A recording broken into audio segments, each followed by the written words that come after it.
এখন এত টাকা আমি কই পাবো? এই জন্য তো কইছিলাম যে বোনের বিয়া না দিয়ে নিজে আগে বিয়া করিস না। না, ওই মেয়ের প্রেমে পড়ে তাকে পাগল হয়ে বিয়া করে নিয়ে আইলি। আমি এখন এসব বুঝি না। আমার মায়ের বিয়ে ঠিক করছি, আমি জানি না যেখান থেকে 5 টাকা জোগাড় করা আমি ওই ছেলের সাথে আমার মেয়ের বিয়ে দেবো। আমা 1 টাকা 2 টাকার তো ব্যাপার না, 5-6 লাখ টাকার ব্যাপার। এত টাকা আপনার ছেলে কই থেকে ম্যানেজ করবে? কেন তোমার বাপে দিব? আমা আপনি এটা কি ধরনের কথা কইলেন? আপনার মায়ের বিয়ে হইতাছে, আমার বাপে টাকা দিব কেন? আচ্ছা, আমার পোলায় যে তোমারে বিয়া করছে, বিয়ার সময় কি তোমার বাপের কাছে আমার যৌতুক নিছি? এখন আমার মাইয়ার বিয়া, তোমার বাপেরে বলো 2-3 লাখ টাকা দিয়ে একটু সহযোগিতা করতে, পরে যখন আমার পোলায় কামাই রোজগার করতে পারবো তখন তোমার দিয়ে দিব। অসম্ভব, আমার বাবা 1 টাকাও দিতে পারবো না। আপনাকে টাকা পয়সা লাগলে আপনারা জমি জমা বাড়িঘর বিক্রি করে টাকার ব্যবস্থা করেন। দেখছো তোর বউ কি কয়?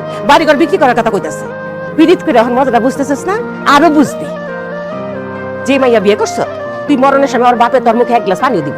মা বাদ দাও তো এইসব কথা, ভালো লাগে না এইসব। আর কবে বিয়া ঠিক করছো? আগামী বৃহস্পতিবারে হলুদ আর শুক্রবারে বিয়া।